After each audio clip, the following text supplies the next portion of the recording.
Hi, I'm your host, Michelle Poverman, a former anxious empath turned mostly grounded psychotherapist, intuitive guide, and energy healer, and this is Into the Work. And it isn't just a podcast. It's your actual invitation to break free from old patterns, end the cycle of your self-abandonment, and finally step into the life your soul has been craving.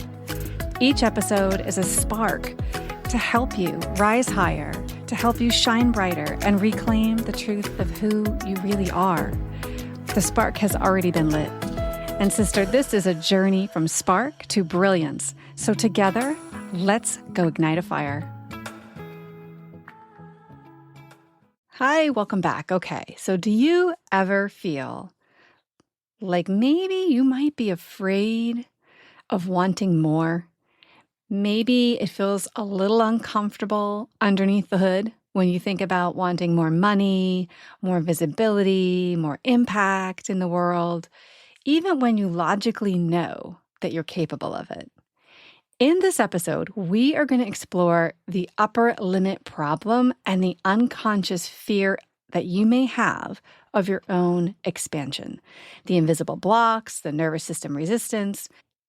And seriously, we even see this in our relationships when everything is going so well. You know, when you choose an awesome date night to suddenly pick a fight, that is what I'm talking about. It's when we come up against these upper limits of goodness, what our ceiling of what we're capable of, what we're comfortable with, and how this might be showing up in your life. So if you have ever become exhausted while attempting something new, or perhaps you suddenly doubt yourself and feel like an imposter, when like the week before you were like, I'm on fire, I'm amazing, right? And all of a sudden you just tank. If you can think of these moments that this has happened to you, I want you to recognize, if you can, take a moment and recognize that you're hitting an upper limit. That sabotage that's happening, that inner saboteur that's taking over, is you hitting an upper limit, which is an invisible ceiling. Your nervous system, this inner saboteur have been protecting you from probably years. Safe feels familiar and safe feels known, but safe is not growth. And we need to shift and make changes and reprogram our systems to feel, at the very least, that maybe we feel safe enough to move forward. Maybe we can start to trust that we can tolerate and get through and deal with whatever comes up when we're faced with the unknown. So if we know safety is not the goal, and your nervous system would love for you to stay small. For some of us, it would love for you to stay on that hamster wheel of sameness, right? To repeat the patterns you know.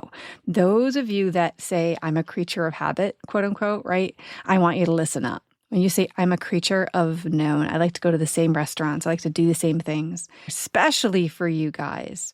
Your system probably screams when you try to expand and do stuff that's new because it feels so uncomfortable because you've gotten yourself into these habits of doing the same things over and over again. Now, growth feels unsafe before it feels empowering. So the hope is that once you can get through this safety gates here, right? Once you can get through this threshold, on the other side of it is you feeling empowered. And that's exactly why we often sabotage ourselves just as the moment starts, right? Because your nervous system prefers the familiar over the discomfort. It prefers that Groundhog Day over the unknown of possibility of whatever you're trying to expand in your life. And honestly, it's crazy to think this, but somehow we can also find happiness itself threatening, unconsciously, of course. But I will even ask many of my clients, if I had a magic wand and I could make you happy 100% of the time, do you have any discomforts with that? And at first, a lot of people would be like, no, I'd love to be happy all the time. But then once you think about it and you get in your head a little bit, and start to break it down, you're like, well, what would you be most comfortable with? Would you be comfortable with 100% of the time? Or some of my clients will be like, well, how will I know if I'm being duped? How will I know if I'm being taken advantage of? How will I know if something bad is happening and I shouldn't be happy? I don't want to just be like happy for the sake of like being happy 100% of the time, right? And so we start to realize that being duped, being afraid of missing something that, because you're being too busy being happy, you're not realizing something bad is happening, right? All of these things are very fear-based. And that is why we sabotage our happiness, is because on some level it can feel unsafe.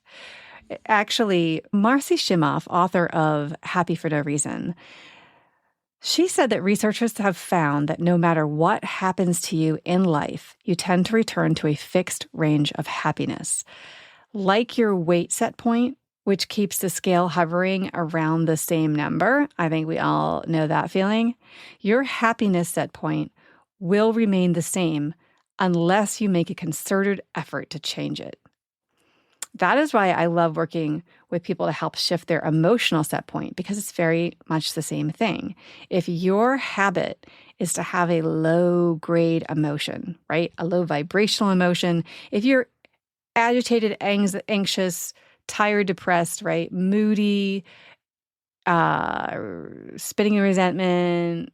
If your mood and the way you talk to yourself is negative, like the set point that you have is the emotion that you experience most often. And if your habit is to experience happiness and then sabotage it because, your set point for that experience, that feeling is lower, right? I want you to watch for that, because experiencing the feeling of happiness or joy can be your upper limit, right? Next time you feel a high, next time you feel joy or happiness, okay, hopefully that's today, but watch how long it lasts for. I want you to watch what you do with it. I've done this myself, and it's baffling to me, where I notice I'm having this super high emotion. Oh, hey, I'm feeling really good today. That feeling of like the day the sun shines after winter's been around and you're out in your car, or you can even put the window down. Like you're like, oh my God, it feels so good. A good song comes on, you're in a good mood.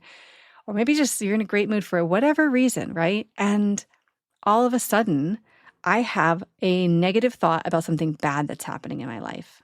And suddenly I'm spinning on that, because we really are so much more pain avoidant than we are pleasure seeking. And so our brains are always wanting to search for that negative piece.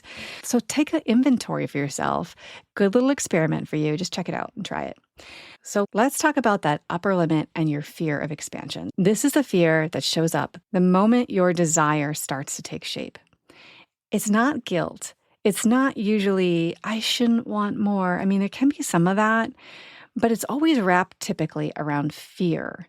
And now some people fear who they'll become, because maybe, something when you think about and you project out for what you want, your wildest dreams, like what would be your wildest dreams? And if you were to think about did you have a role model for that?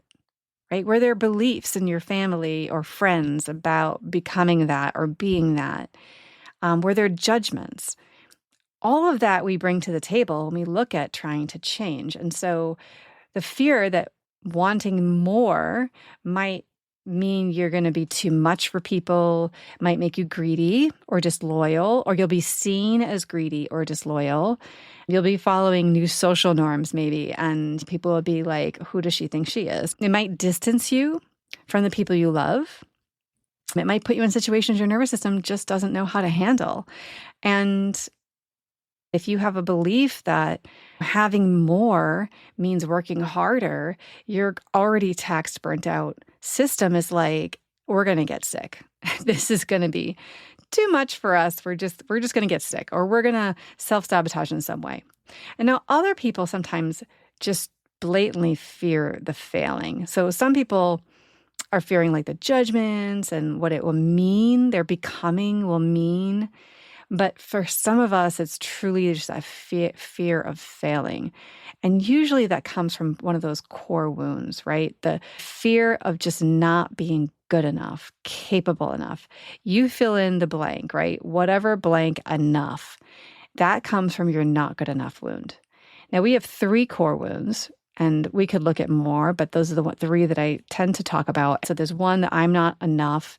The other one is I'm not lovable. So if you're not lovable, your fear of failure is about also feeling rejected and unwanted, or in some way, if you fail, people will abandon you or you won't have the things you want, right? You won't belong. And belonging is a huge commodity, right? It's big for us. And the third one is if you're not worthy. So we've got not enough, not lovable, and not worthy. And if you're not worthy, well, you're going to make a fool of yourself, because who are you to think you could do this in the first place, right? It's complicated. When we step foot to the threshold of change, it's complicated. And here's the truth. That fear is totally natural. And everybody, even the people that you see out there that are so successful, they feel it too. Most people feel it. I mean, you have to be like a robot. Maybe there's some people out there that could truly say they've never felt the fear of this, but I just don't know them. I've not seen them, not heard of them, and I don't believe them. It's part of our growth process. Imagine if you really believed and even celebrated that, oh my gosh, look at this fear. This must mean that I'm doing something awesome. This must mean that I'm growing. This is so cool, right? No, that's not where our brain goes, I realize, but it's a natural growth, part of the growth process. And it's your nervous system protecting you from stepping too far, too fast. But it's not your destiny. It's the parts of you that are trying to help you stay safe. It's the younger parts, the old parts, the limiting beliefs that are stuffed into these parts, right? And these parts of you are trying to keep you safe. And really, they need to know that you're going to take control and take over, and that there's a leader inside of you that knows the way and is going to lead the way. And you're going to need to have some discipline to get in charge. But it is important for you to really recognize, what is going on for you, so that you can show up in it when it happens. We need to flag these so that when they happen, you're like, oh, wait a minute. So I think a lot of us can have this invisible loyalty contract. Like, if I surpass my family financially, do I betray them in some way? Like, am I going to no longer belong in the same way? Are we not going to live in the same place where we complain about not having enough money? What kind of rules and what is the communication? What are the habits that happen between you and your family that you might be breaking? And we have to really look at some of these loyalty contracts. If you outgrow your friends, like if you change, you're going to somehow no longer belong. You're going to maybe even feel like you betray them because you're becoming different. They may truly feel that way too. It's not untrue. We don't know that it's true, but it's definitely stuff that we can unconsciously fear.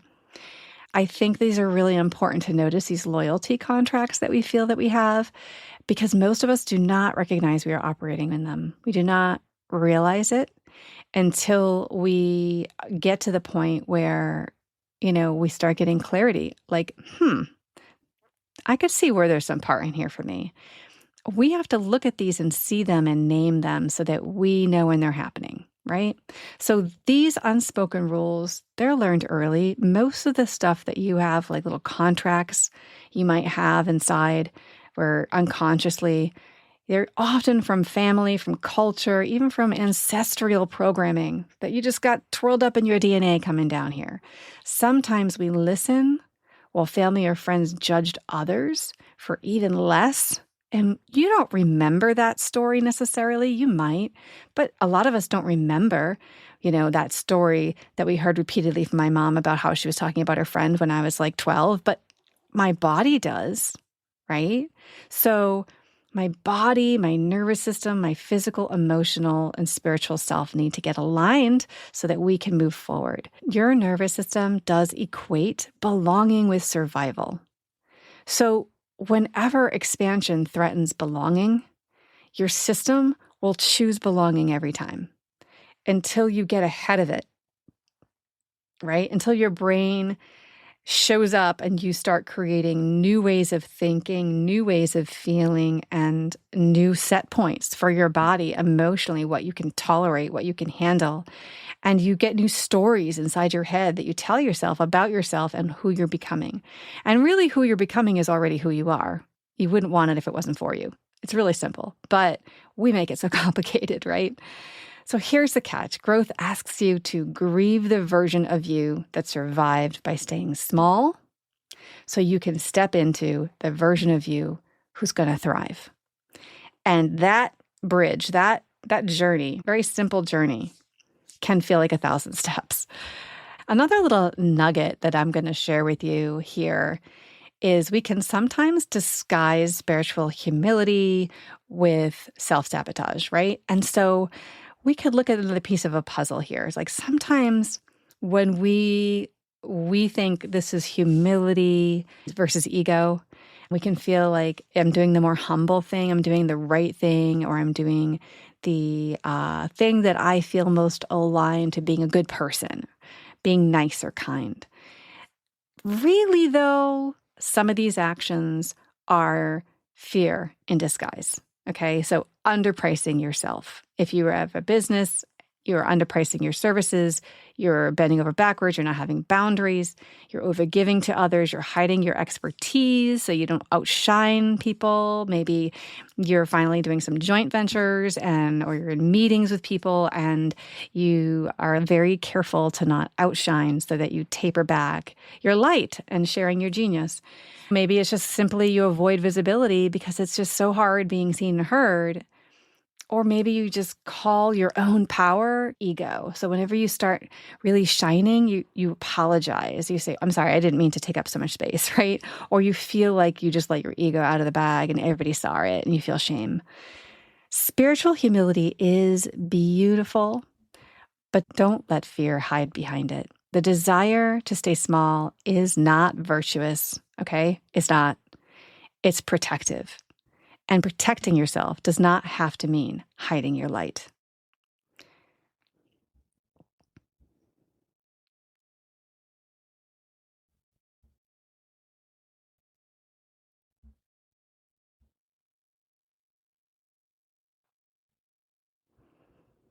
But the message is clear, and we can sit and hold space for this, that your upper limit issues, right? Your expansion fears, you're bumping up against this ceiling of how good it can be, how big you can get, how visible you can make yourself, how much you can be seen, heard, and known.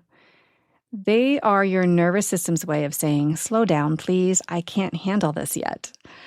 And compassion is key here because it's not a flaw, it's just a signal. It's just a signal saying, hey, this is where we're at right now. I get you want to be over there, but right now we're over here. So your job is to slow down, pay attention, and get yourself over the bridge to the place where you can push yourself out there, shine more, be more visible, do all the things. So how do we work with this fear? First, you have to notice it. That's what we're doing today. Listening to this episode is all about you naming it, noticing it, or at least looking for it so you can start collecting information. I want you to be curious, non-judgmental, and I just want you to be like scientific about it. Like, isn't that interesting? Look for the evidence. Where do I have fears of expansion? What kind of stuff is coming up for you? The growth that you want does require you expanding safety with probably visibility, practicing receiving without totally collapsing or feeling overwhelmed that it's too much. You can't receive that much.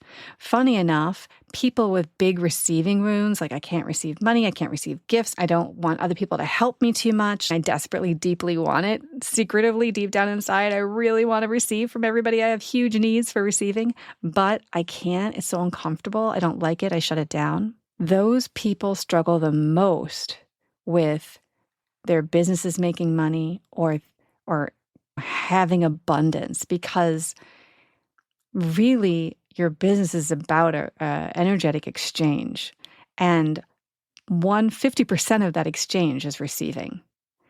The bank account can't get bigger, the footprint can't get bigger if you cannot receive. And so I'm always telling people, when you're getting to this point, If you have a business or you're working on something and it really means you're involved in this exchange and your growth, you're wanting more abundance, you have to look at your willingness to receive it. And your body has to feel that it's safe to receive it. And so it's so important to really do the work of finding safety and receiving. And sometimes that's just small steps. And this is going to sound harsh, but one of the things I really had to really work on that was really hard for me is letting people misunderstand me.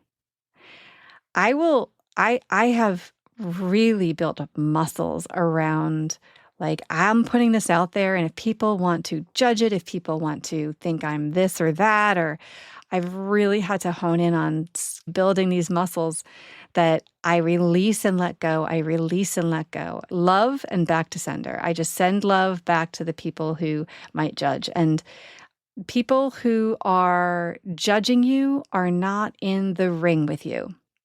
I think it was Brené Brown that said something about this that I loved. I'm not going to quote clearly because I'm thinking of this off the cuff, but I really remember she said something about the people who are judging you. They don't have the cojones to get in the ring with you. They are not themselves making themselves as visible. They are not themselves putting themselves out there and being vulnerable. They are not growing. They are not stretching. They are not expanding, or they would not be judging.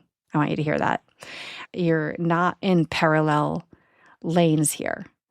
When people are judging you, they are coming from whatever their shit is, and it has nothing to do with you. So most importantly, part of the work is building the trust that you can hold more. And a lot of us really self-sabotage, and because deep down inside we're afraid of burnout. Maybe we're already burnt out, and trusting that I can hold more may feel not great when you're already at burnout. A lot of the time, it's just not believing in our capacity or actually doing this stuff to take care of myself and having the inner dialogue, the inner support, the inner cheerleader, the inner coach. I have an inner advocate. I do not always allow for that inner critic. When that inner critic comes through, I quickly resort to my inner advocate because we have to switch the language. We have to switch the story that's happening. We have to change and be in charge. And a lot of the times we don't trust ourselves. Before I started this podcast, I 100% would tell you there's no way that I could have done it. I'm on 101 episodes, by the way, in case you missed my last episode. And so, hello, I am just spoken to you about all these beautiful things. I've had this incredible opportunity, this incredible experience at this microphone, talking to you 101 times. And I swear to you that before I did this, I thought there is no way in hell I could ever follow through with something that would take that much from me. I have a story that consistency is not my thing. And I can do a million things, and then I want to switch over and do a different million things. This was me proving to me I have the capacity for it.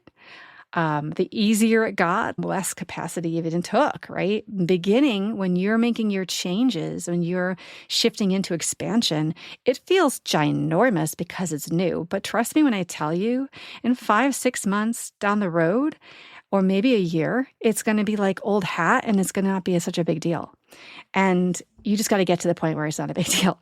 So just a little takeaway. I want you to hear this message. I heard it once and I loved it. Wanting more is not greed. It is growth, sister. It is not greed. It is growth. We literally, as a soul, come down here to want. That is one of the gifts of being here on earth. We were saying, come down to this crazy place. You're going to get to experience the full spectrum, from pain and sorrow to heightened experiences and love and everything in between. And we want you to want things, because actually the act of wanting in itself is a communication that's sacred with source. When you want something, it's information that's being disseminated out into the source universe all around you is sending ripples everywhere, and our frequencies are changing. As we want more, we become more. That is the possibility here for you. But if you're not allowed to want, if wanting isn't safe, then trust me when I tell you, you're going to lose out on what you came here to do. You're going to lose out on seeing how expansion feels, on changing. Now, I think no matter what, you're going to change. In fact, I know you're going to change no matter what. That's just like the laws of the universe.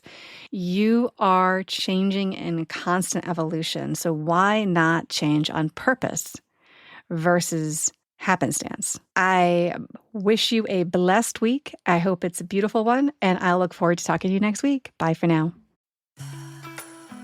Thank you for joining me on Into the Work, Therapy for Empaths and Seekers. If this episode spoke to you, please follow the podcast and leave a review. It is the best way to spread this healing work to other women. Your presence here matters. Step into your power, heal your soul, and rise with women who are doing the same. Keep joining us every week, and together we can heal the world. If you're ready to dive deeper, grab your free Shadow Work Transformation Bundle in the show notes, and I will look forward to seeing you next week.